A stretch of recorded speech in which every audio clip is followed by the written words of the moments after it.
So,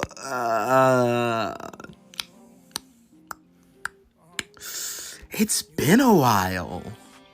Yeah, sorry. I know I said I'd try to have this video out by the time I graduate or before my graduation, but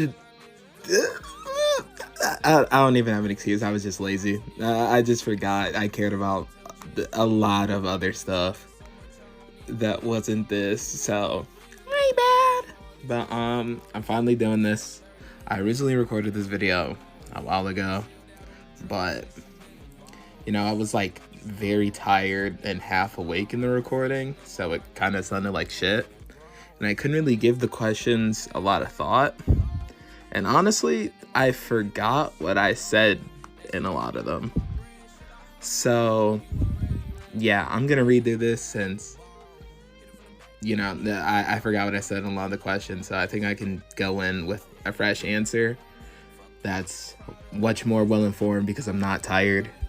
And yeah, I'll start with the comments under the YouTube video.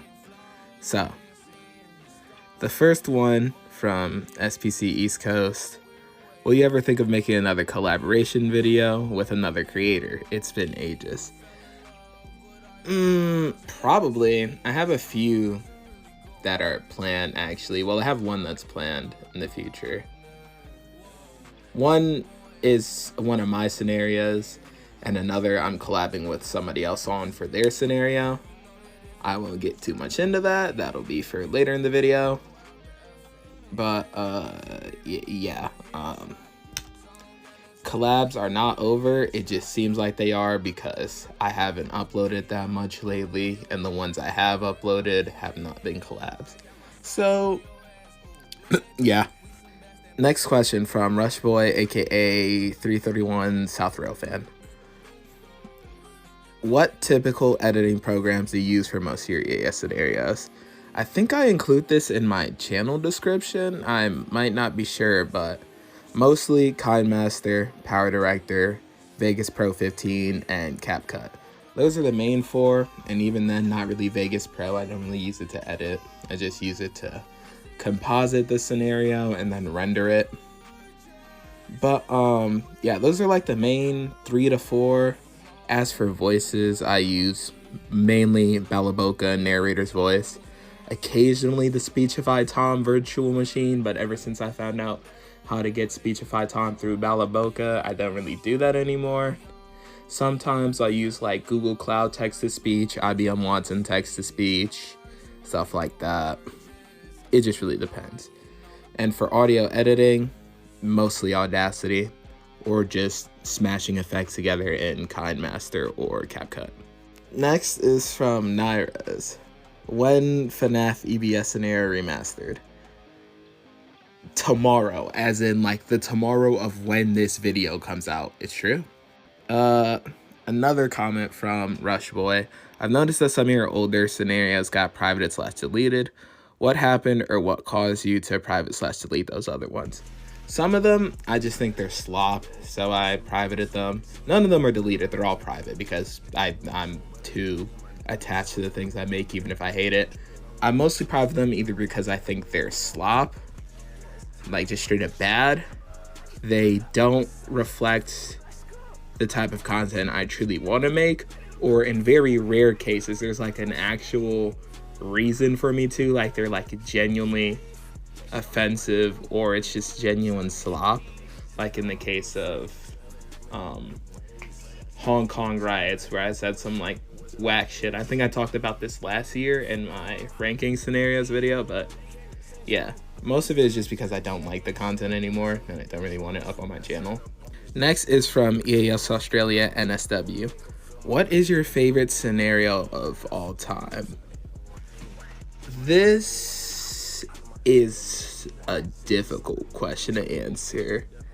Knee-jerk reaction would probably be Do Not Look Up by Clear Skies, and I'd probably lock in that answer. But some runner-ups are Liminality, Dance Macabre, and there was this one nuclear winter scenario from Diamond Legends that I really liked. I thought the presentation was great. It's not Threads, but Threads is also... Those two are kind of, like, equal in my head. Like, because they both show, like, the horrors and actual aftermath of a nuclear apocalypse. It's not just the nukes or the spectacle. It actually goes into, like, how fucked up a nuclear war would be. But, yeah. My knee-jerk answer, probably Do Not Look Up by Clear Skies. That is a scenario that has touched me on a personal level, and it's not just because the main villain or main antagonistic force is a supernova explosion, but the message, the acting, the presentation. It's all 10 out of 10, and yeah. Alright, that wraps up the YouTube comments, so let's go to the community posts. Alright, looking over the community posts, YouTube is being weird, so I have to like look at my, my actual YouTube studio for this, instead of just going to the community tab, but whatever. This one's from Goofy Goofball 28. Which one of your scenarios do you want to remaster the most? The ones I've already remastered, which sounds insane. Well, actually no, there's one scenario I want to remaster that I haven't remastered yet, and you'll see what that is later. But yeah, aside from that, I really want to not like remaster CWWP. I don't think I can really make it like any better visually. Probably like touch up some stuff, but mostly I want to like correct a few story beats and retcon a few stuff, like a few things that I think I did wrong and that was a little goofy, and include some of the moments that I didn't get to include because either VAs fell out or, you know, I wanted to get the scenario out by a certain release date. But yeah, it wouldn't necessarily be a remaster, more like a completed definitive edition. But CWWP and another scenario, which I'll talk about at the end of the video. This next one is from Vibitastic. What's your dream in life? To make enough money that I can pursue my passions without worrying about going broke in the process. If I can reach a point where I have enough money to feed my family and feed myself and do stuff I want to do on the side, like make videos, write books, draw, then I'll consider myself having succeeded in life. Next question from Frosty Media Archives. Thoughts on weather radios? Overrated, not in the sense of like they aren't important. I think every household should have a weather radio for like home protection, because you never know when something happens.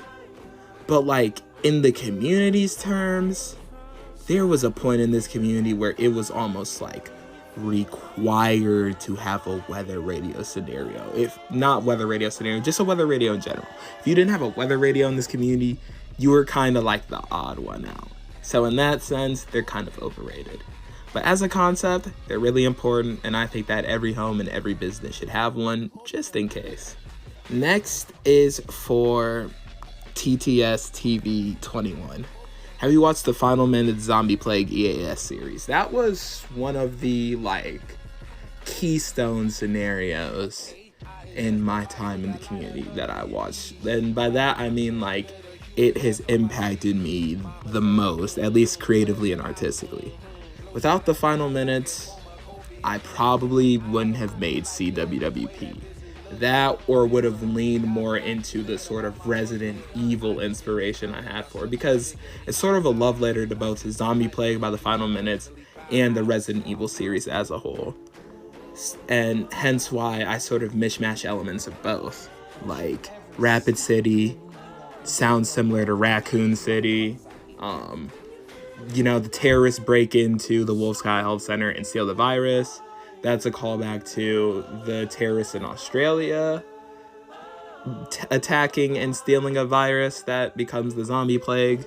You know, there's inspiration from both sources. And I feel like if I had never watched the final minutes either the scenario just wouldn't exist or would have been dramatically more Resident Evil-like. Next question is from Naeem. Congrats on 3K. Thank you. I'd ask what video of yours was the most difficult to produce. It's between... Oh, fuck. I forgot what answer I gave originally.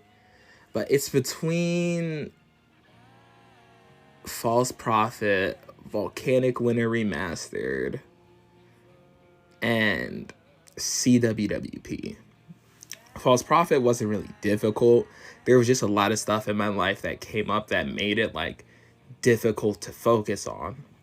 Making the scenario in and of itself wasn't difficult. It's just, you know, I didn't give a whole lot of things as much attention because of those problems. Like, I could have touched up some of the screens, could have touched up some of the story beats, and I could have touched up like some of the drawings and shit like that. And because I was trying out drawings on like a mass scale for like a new time, for like one of the first times ever in my scenarios since like Pangea, it was a little daunting. And it was mostly well received, so I think it panned out well. But yeah, in the moment, it was like difficult to like get those scenes animated, not animated, but drawn in high quality, or at least to what I would consider good quality for myself, within the time frame I gave myself to actually get the scenario out. As for Volcanic Winter, that scenario just almost didn't come out, or I would have had to restart it, because one day I went in and the project file was just completely corrupted and nothing was there anymore.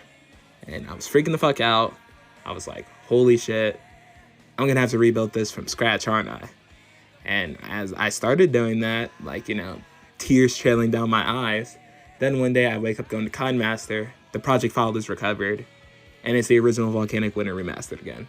So I was like, phew. So yeah, that's also another one that was really difficult to produce. As for CWWP, I don't know if I talked about this before, but like, when I was trying to render it, none of my like editing softwares would cooperate with me. Power Director wouldn't render it. KineMaster wouldn't render it. Nothing I tried would render it. So I had to like ask Diamond Legends for help, like give her all the scenes to put them together, and then she can render it on her version of Vegas. And that's how the final product ended up coming out. And unfortunately, because I was like in a rush doing that, I missed a few scenes, like I didn't give them to her. And so they didn't make the final scenario, which is a little unfortunate, but it's whatever. So yeah, I'd say of all, like, if I had to scale them on a difficulty of like most difficult to produce, probably False Prophet at the top, False Prophet or CWWP at the top, Volcanic Winter Remastered in the middle, and yeah. Next question is from Agent Nero. Any franchises you're interested in getting into? Well, I already got into Murder Drones, which, you know, I like that. I'd say that's a good 7.5 out of 10 series, or maybe 8 out of 10 series.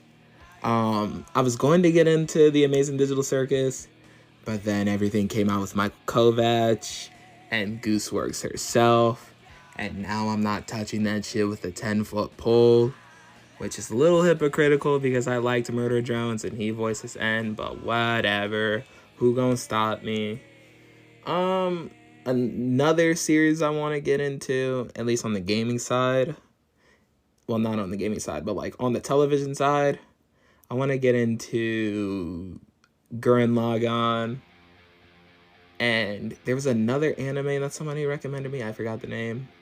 But yeah, that's another one I want to get into. On the actual gaming side, there's Metal Gear, some of the older Resident Evils, because aside from like, I think Resident Evil 4 and Resident Evil 1, I haven't really played like the classics. I either watched them or played the remake, so I've been thinking about like playing the original Re 2, original Re 3. But I'm already into the Resident Evil series, so it's not really getting into it. More is like trying something that I haven't tried yet. I've also wanted to get into Gachiakuta and Kagurabachi. More leaning towards Kagurabachi because of how like the Gachiakuta fandom has sort of been invaded by like LARPers who are really racist. And then Kai or Rana themselves said a bunch of weird stuff and had a weird response.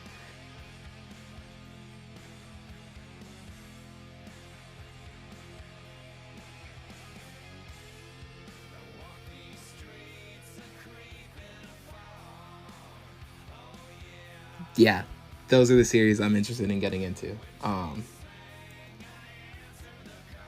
Gachiakuta, Kagurabachi, Gurren Lagann, and yeah, that's mostly it. Question from Vada Online. What soup do you like? Beef stew. I don't know if that counts as soup or stew or if they're the same thing. Next from FT Scenarios. What got you into EAS Scenarios? I just remember being like really scared of them on the TV as a kid. I've gone over it a few times. In a way, it's almost traumatic.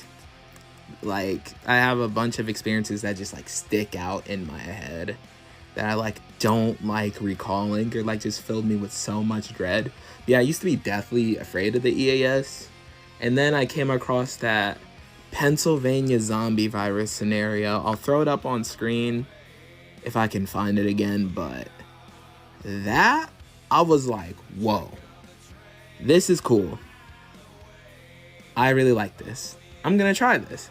So I tried to recreate the Easy Plus screen on paper, and then I recorded it and did the EAS tones with my mouth and started talking about a zombie virus of my own, which sort of became the foundation for CWWP, but I wouldn't like fully actualize it until later. For the most part, from 2015 to 2019, I wasn't making scenarios, I was just watching them. Then stuff like, Evil Darwin came along, which made me try to make a scenario again, this time in Flip a Clip. That also didn't really pan out well. And then I started getting like really into like deep, unfathomably I've always been like into EAS scenarios because I can like remember as far back as like 2016, my family getting mad at me because I just like have the tones blaring out of my phone and it'd be really annoying. But like from 2018 to 2019 is when it was like EAS scenarios were the primary content I watched on the internet. Like whenever I go up on YouTube, I'd look up Radio or Electric Fanatic or someone like that and just watch scenarios day in, day out. And then in 2019, I uploaded a few scenarios on my main channel. And then I made Supernova, which later became Supernova Hypernova. And yeah, it was history from there. Next question is from Sabrina Hanan. What is the hardest scenario you've ever made? Like, which one would you never remaster? None of them, probably. I don't think there's ever a scenario that I wouldn't like remaster due to difficulty. I probably wouldn't remaster it because I got it right the first time, but never because of difficulty. Even something like False Prophet, which I said like was difficult to produce or difficult to like fully technicalize, I'd still probably end up remastering that down the line, or at least redrawing it. The screens, I think in years they'll stand the test of time. The drawings and the visuals, 100% not. I hate looking back at them now. I'm gonna hate looking at them even more in a year. So yeah, even scenarios that I think are my like most difficult, I would still remaster them. Sultan Light 2023 says, what's your least favorite scenario of mine? I think I privated it already, but it's either Hong Kong Riots remastered, or like both the original and the remastered, or I don't know, thinking about it, it's probably just that.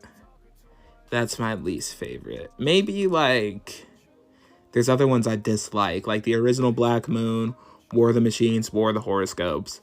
But I don't think they're, like, my least favorite or my worst. I just kind of don't like them, you know?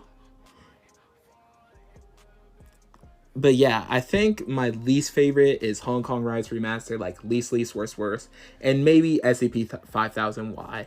Not just because it was done with MSW, but because SCP-5000 has so much potential as a scenario that we just didn't explore. So yeah, Hong Kong Riots or SCP-5000. With honorable mentions, or I guess dishonorable mentions, to War of the Machines, War of the Horoscopes, and the Black Moon. Next question comes from, I don't even know how to pronounce that. What do you think about Fields, I don't know how to pronounce that, or Extraordinary Studios, Hellucination? Oh, and almost forgot, what do you think about Them by Nevi, which is an EA scenario based on a video pasta, the 2011 EAS test hijacking, but with a twist. So I was asked this by someone else, at least the Nevi part, and this is part of what made this video take so long to come out, because I'd always be like, oh, I never watched Nevi's Them or Mavet's whatever it's pronounced. So I'm gonna go watch those and get back to you. I still haven't watched those. However, I'm gonna be a little bit more diligent with that and just answer the part of the question I can answer now, and then post-editing answer the other part.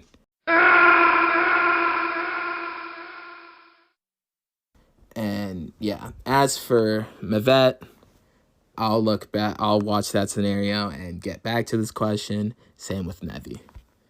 And I think that's it on the community post side of things.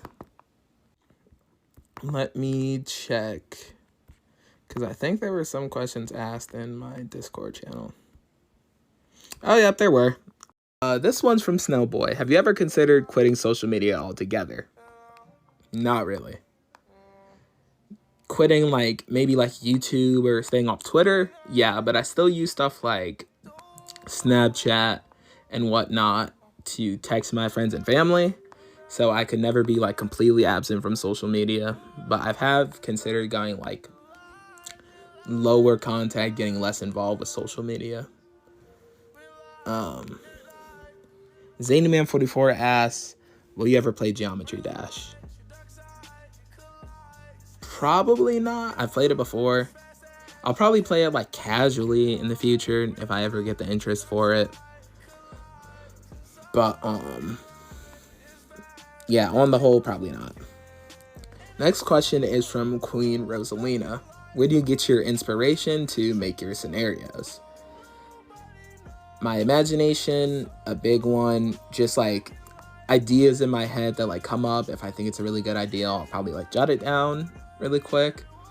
Media that I watch, like I said, CWWP is kind of like a love letter to The Final Minutes and Resident Evil, so I'll get a lot of inspiration from other sources. And a big one that's like underrated are my dreams. I'll have like really weird, really wacky, really odd dreams, and they become scenarios. There's a whole era of my channel named after that. So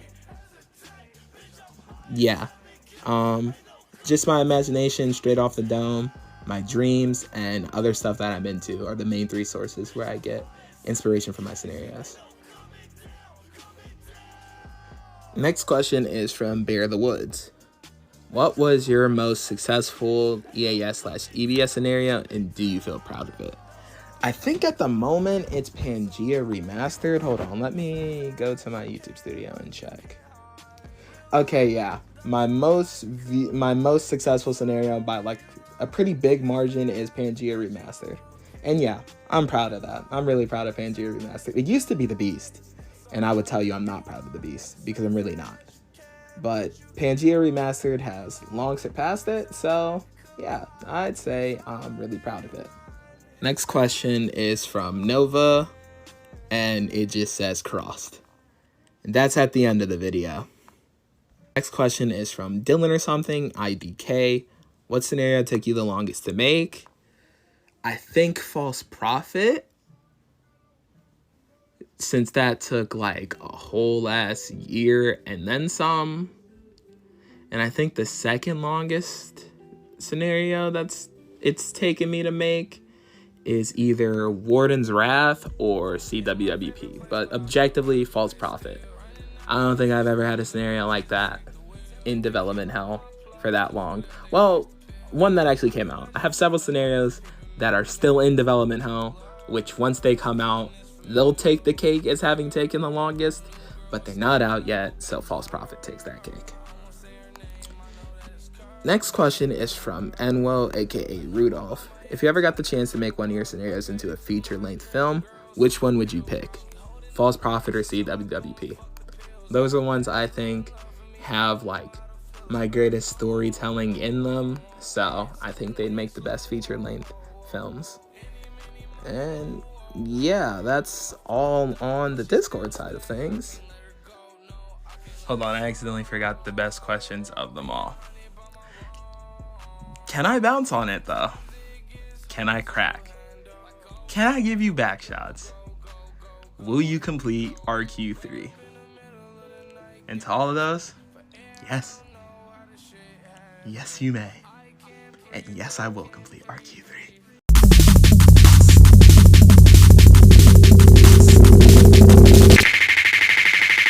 I have watched Hellucination. I don't like it. I'm glad that Extraordinary Studios is getting support. He's a creator who makes stuff on his own, doesn't use AI. So on that level, I respect it, and I'm glad people are recognizing his artistic and creative vision. I do think Hellucination has a few redeeming qualities, but on the whole, I think it's a worse scenario than it is good.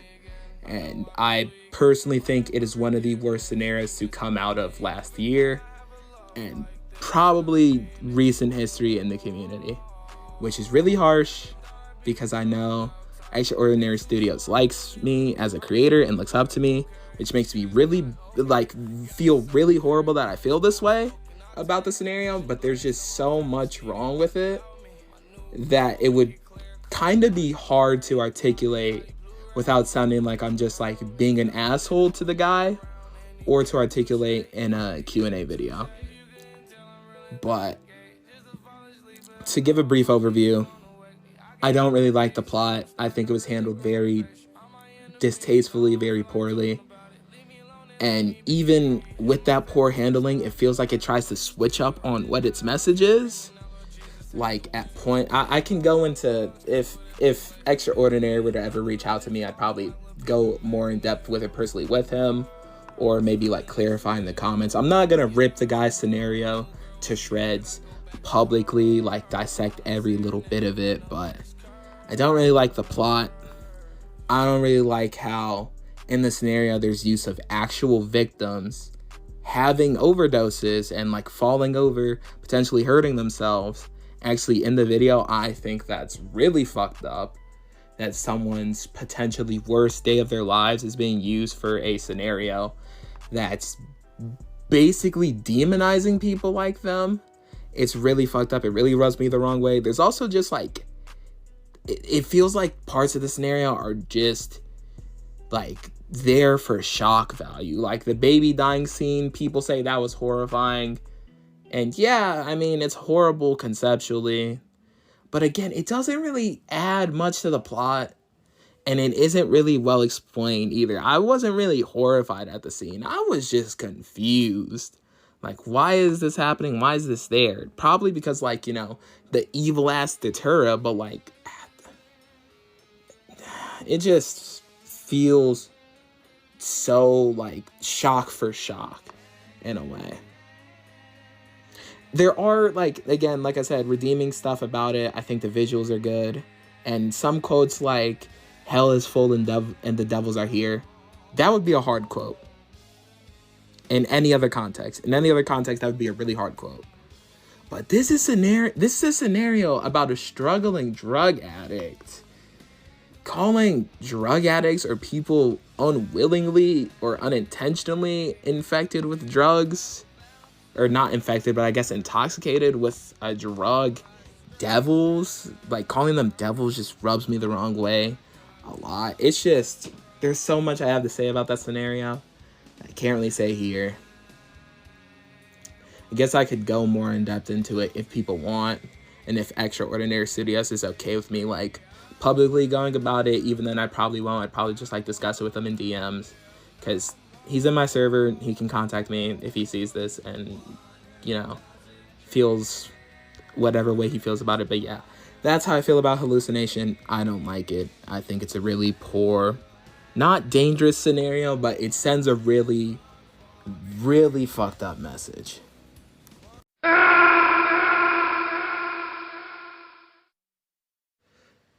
This scenario is 2 hours long? Almost 2 hours long? Oh boy, I'm gonna have to like take notes while I'm watching it. Oh god. Oh well.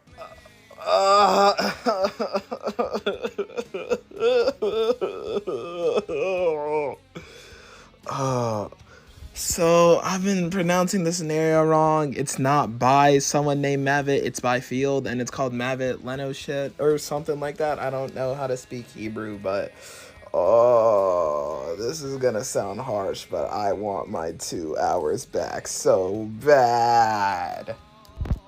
For this one, I'll start with the positives.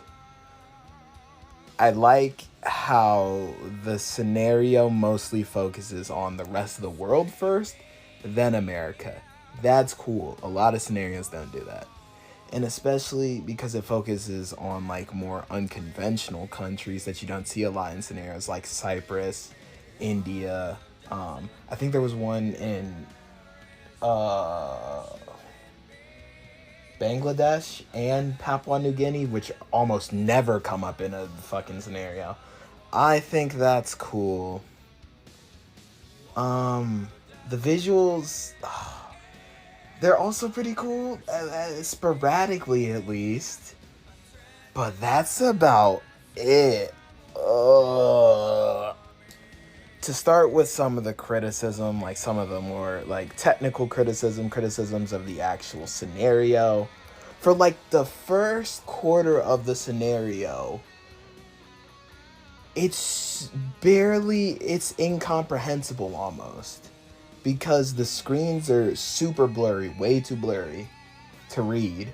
And even then, most of like, since the scenarios take place in countries that aren't English speaking, the English subtitles, you have to have English subtitles, and they go by like super fast. So it's not only blurry, but you have to like read at relativistic speeds just to get any information. And you know, while watching the scenario, you kind of learn to not do that anymore because it's telling the same thing over and over again. That's another critique. After like the second half, like after the halfway mark of the scenario, it's just the same thing over and over again. Samnineveg, or however you pronounce it, is fucking spreading. It's similar to rabies. Here are the symptoms. They keep a weapon for self-defense. I get virus scenarios do that a lot, and you kind of have to in a way. And I'm also kind of guilty of it because I kind of did the same thing with RVIV18 and CWWP. But can we like not be more creative? Fortunately, the blurry text and fast scrolling text issue kind of resolves itself around the like halfway mark of the scenario. It unfortunately gets replaced by the repetitiveness of the alerts, but at least I can actually understand what's going on. So I'll give that props. The reason why I'm hating on the scenario so bad is because I think this scenario is Hellucination's predecessor, because it came out before Hellucination, but it effectively does the same sins of Hellucination. It is a shitty anti-drug PSA. This is like, I kind of saw the writing on the wall, because Samneveg, the first part, is Hebrew for drug. The second part, I got mixed translations. Some said it was prophet. Some said it was just opening or something like that. But assuming prophet, since the scenario also has biblical which, that's another thing I'm going to get into. But assuming that it means prophet, that means the name of the drug is drug prophet. So I was sort of thinking, is this going to be another anti-drug PSA? But nothing relating to that happened for like the entire scenario. So I was thinking, okay. Then what is Sam Neveg? It didn't explain for like the entire scenario. Going into it, right, I thought it was going to be a sort of metaphor for human conflict and human division, like the cycle of war, the cycle of violence. Because the virus starts in Israel-Palestine, which is a region marred by an oppressive colonial state that has been genociding local people for years on end. There's been endless violence with Israel attacking Palestine retaliating, which leads to even more Israeli genocide of the Palestinian state. So it starts in this already very hectic, very war-torn region. And then it spreads across Europe and Asia. And once America tries to use the nuclear option to stop the spread, it actually speeds up the spread. Which to me, I was thinking, especially since throughout there's like broadcasts where it like encourages violence, and also like the scenario, the virus causes people to be violent. I thought it was going in the direction that the more violence there is in a region, or the more violently people respond to the virus, the more the virus thrives, which again would play into that message about how the virus is a critique of humans, like violent nature, that violent aspect of our nature, which I thought that would have been good. Unfortunately, it didn't go anywhere for like, I say I thought that would have been good. It didn't go anywhere. That's not even what the virus is supposed to be. But like, you don't know that, because after like the 30-minute mark, all talk of the virus is abandoned. Fucking, there's this one scene that like really makes me laugh in retrospect, because I like predicted this would happen, and it happened exactly as I thought it would. There's a scene with this South American corporation. I forgot the name. I don't care, because they were set up and then don't do jack shit, where they're discussing the origin of the virus. The first one was that it originated from drug use. I was thinking, oh, that's stupid. Please don't tell me the scenario is going where it's going. The second posited that it was a natural zoonotic virus. It spread from animals to humans. And the third was completely censored. I was like, oh, is the scenario ever going to elaborate on that? It would be really funny if it just didn't elaborate on that. So the censored text is literally just censored and we never get to know what it says. And that's exactly what happened. You don't get to know what it says. Which doesn't make sense, because the first thing the corporation posited ended up being true. So why censor option 3? I originally thought it was going to go into the biblical route, since there's references to like, what's it called? Like when Russia comes up, there's like the Orthodox priest, and then it says like the third sin or something like that. And then the virus talks about wanting to turn the world into hell. So I thought there was going to be like some biblical themes that don't go anywhere. And yeah, they don't go anywhere. They're just added in for filler, just like Hellucination. Hellucination, it kind of makes a little bit more sense, because it's sort of implied that the super evil Datura comes from hell itself, or is like hell related, which also makes the scenario suck more for reasons I already got into for the what's it called, the hallucination section, when I was talking about why I don't like Hellucination. But in this scenario, it just doesn't even make sense, because it doesn't have anything to do with the Bible. There's no biblical relation. In the final, I'll probably add a spoiler warning early on in editing, but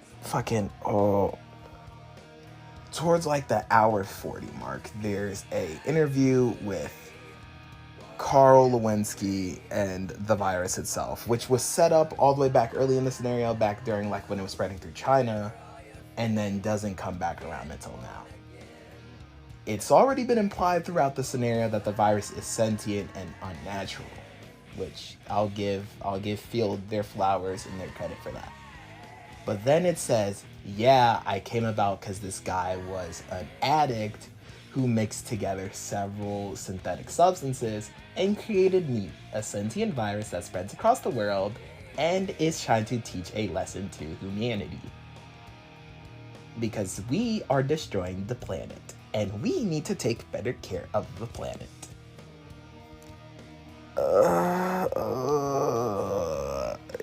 Guys, drug addicts ruin the world again. Drug addicts bring the world to its knees again. Woo. What a great message for our scenario, guys. And I could be a nerd and be like, viruses can't biologically come out through through drug use, because drugs are just chemicals. Viruses are biological material, even if they aren't life forms. The only reason why drugs seemingly cause viruses like AIDS, HIV, stuff like that, is because people infected share needles, which become contaminated, and then those people use those other needles, and then they get the virus. The drugs don't cause the virus themselves. The virus is separate from the drugs. The usage of drugs just provides a means of transmission, like the route of administration just provides a means for viral transmission. But that's nerd shit. Whatever. I guess I can swallow a virus coming from drugs. No, I can't actually. It's stupid. It's dumb. But whatever. The problem with it is that, one, it doesn't come up until the very end. And two, it just makes everything else seem stupid. What was the point of the biblical implications? What was the point of how did the nukes make the virus spread faster? What does that have to do with the virus? Did the radiation mutate it or what? Because nuclear sterilization would 100% work to slow the spread of a virus. It would be a very cruel and fucked up way of slowing the spread, but it would still work. So yeah, that plot line is never elaborated on. And another thing I thought was cute at the start, but now I feel like it's a critique. This scenario loves Dance Macabre. It does. In the first half of the scenario, it feels like a homage to Dance Macabre. Even towards the end, there's a scene of America, a message to all of America, and it ends being signed by Al Gore, which is almost identical to June's Dance Macabre, which I thought, oh, that's cute. This guy really likes Dance Macabre. And it did its little unique spin on it, because Al Gore actually stepped in place of Bill Clinton and tried to keep America together. But it doesn't amount to anything, because it tries to be Dance Macabre and have America collapse, which doesn't make sense, because in the scenario, they established that the virus can't spread easily in unpolluted tropical environments, which, I was gonna say that was kind of set up and didn't go anywhere, but now that I think about it, it kind of is, since the virus is punishing humanity for polluting and messing up the planet. So it would make sense that it wouldn't care for places that are unpolluted, because those are places that humanity hasn't fucked up. But it retroactively makes the fucking government collapsing in the first place, it makes it not make sense, because there's 60 million people who are completely unaffected and apparently unable to catch the virus out in U.S. occupied territory, like American Samoa, Hawaii, uninhabited atolls, stuff like that. So why doesn't the government just relocate there? Sure, they can abandon the people, and that would still be a fucked up ending, but how are they collapsing? You think the president would be one of the president, the cabinet, and stuff like that would be the first people moved to those secure locations, so that the federal government doesn't collapse. And yet it does. And also the whole cutscene with Carl Lewinsky getting killed by the virus. I'm ripping this scenario to shreds, and I feel bad for it, because I said I wouldn't do it with Hellucination, and I probably shouldn't be doing it with Field either. I just feel like it's significantly less offensive, because Hellucination wasted my time, but not as much as this. This scenario is almost 2 hours long, and it amounts to nothing. But yeah, my thoughts on Mavet Le'enoshut by Field. It's better than Hellucination because it's less offensive with its anti-drug tirade, but it's still a dumb, stupid anti-drug tirade. I'll give it a 5 out of 10 as opposed to Hellucination's 2 out of 10.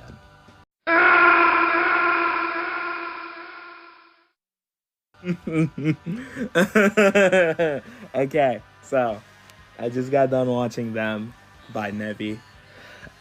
I'd say that's a good 8 out of 10 scenario. I'll start with the negatives to sort of like I'll just get the negatives out of the way first because I do have a lot of positive to say about it.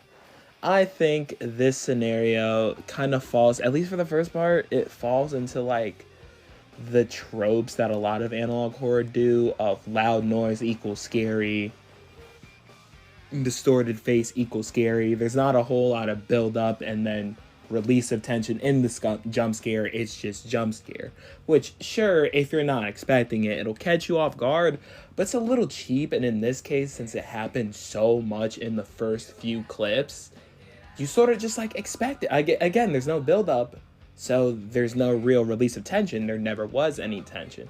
It's just loud noise, and the loud noise usually alerts you that a jump scare is coming, so you can just like brace yourself.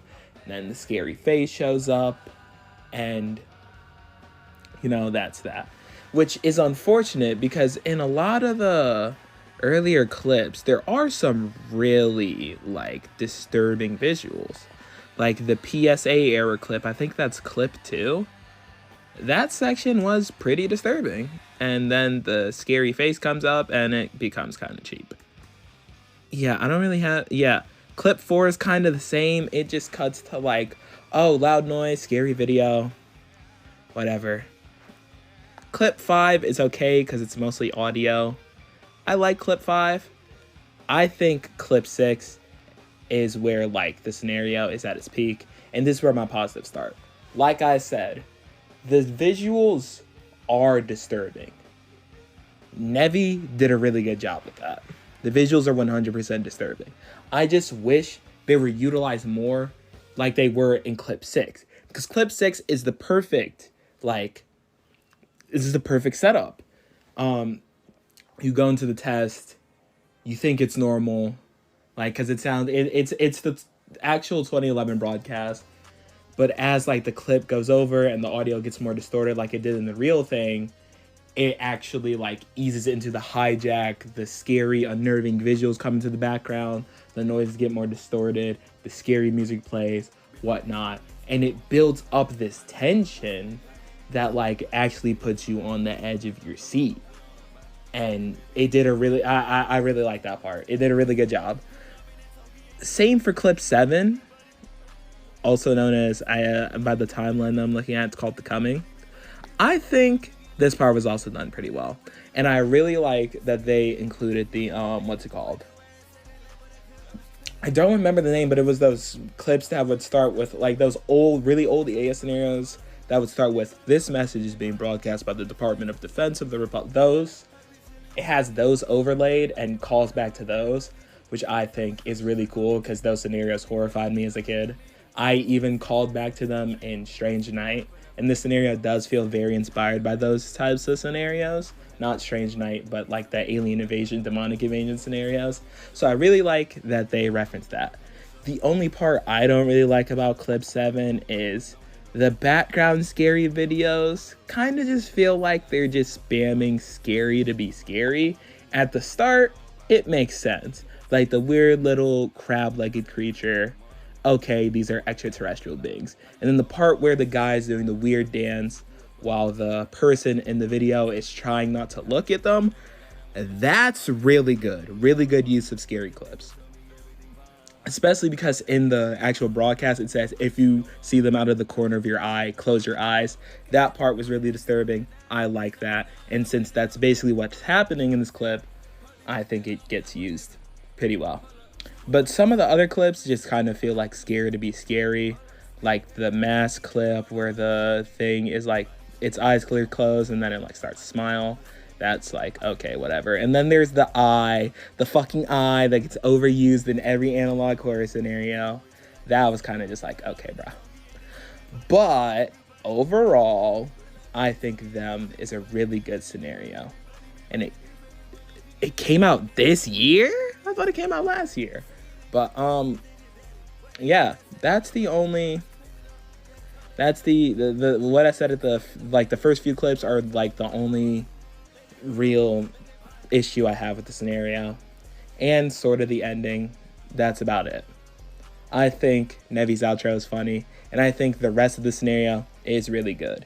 It says that it's outdated, so hopefully that means it's getting a remaster, because if it does, it could probably go up from an 8.5 to a 9 or 10 out of 10, which I hope it does. Nevi, from what I'm looking at from this scenario alone, has a lot of potential.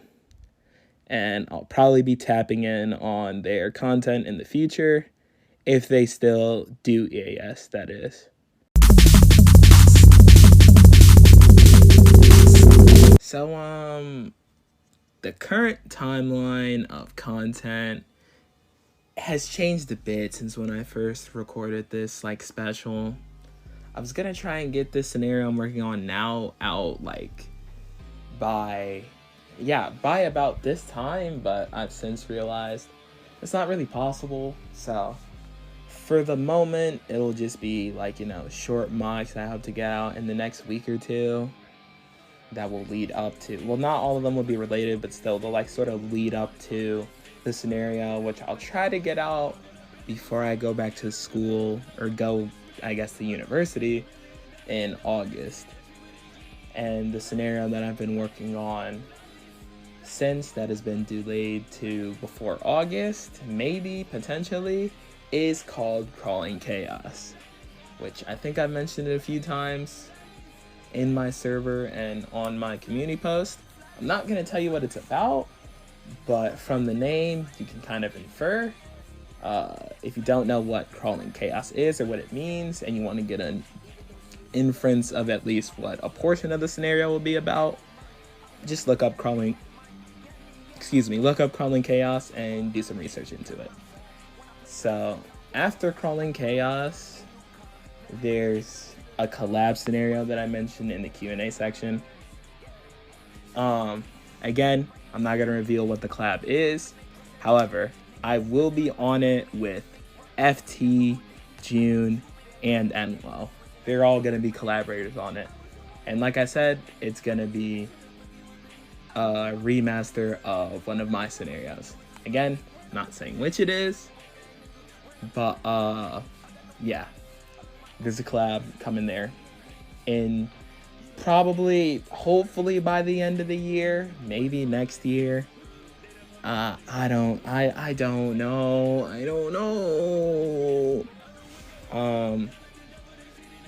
Outside of that, again, there's the me collabing with FT on one of his scenarios, which again, name shall not be revealed. But yeah, that's gonna go live on his channel. I think he wants to get it out by July or August, but I'm not him, so I'm not gonna give any surefire release date. Just, it'll probably be out this year. And outside of that, the scenario order that I posted last year has obviously fallen through. Christ Illusion, that's pushed back. CWWH, that's also pushed back. Aside from that, there's a remaster of a Friends scenario that I want to do, which again, probably won't be out until next year, unfortunately. Unless I can like really speed up, like pick up the pace on, what's it called? Crawling Chaos. Then yeah, most of these scenarios probably won't be out until 2027. So yeah, this section is much shorter than I thought. So to sort of lay out that timeline that I gave there, Crawling Chaos is first on the bunch of main scenarios. Should be coming out fall to winter 2026. Coinciding with Crawling Chaos on FT's channel is the unnamed collab, which should also be coming out fall to winter 2026. After Crawling Chaos, there's the second unnamed collab, which should be coming out either winter 2026 or early 2027. After that, I haven't decided whether I'm gonna do Crossed first or the Friends remaster. Either way, both of those are gonna be coming out mid 2027. And then after those, there's hopefully gonna be Christ Illusion and Civil World War Horrors of War in mid to late 2027. So, yeah, not much Nova content in the future. There's obviously going to be, you know, short mocks and short scenarios sprinkled in, like in between these releases. But as for the main scenarios, that's how the timeline looks so far. And yeah, I think that's it with like the Q&A and special. We're almost at least at the recording of this video, we're almost at 3,100 subscribers instead of 3,000 subscribers. So thank you guys for that. Thank you guys for 3K. Thank you for sticking with me all this time throughout all the controversy, throughout all the drama, throughout everything, throughout the periods of inactivity. I really appreciate it, and I'm going to try and be more active.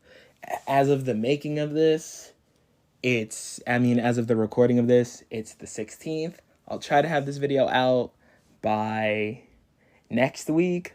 Hopefully, like, maybe, like, the 27th or whatnot, or the 26th. I'll check back in post-editing and see if we've made that date. But, yeah, that's about it for this 3K subscriber special. I'm gonna go get something to drink because my mouth is parched. I will see you guys later.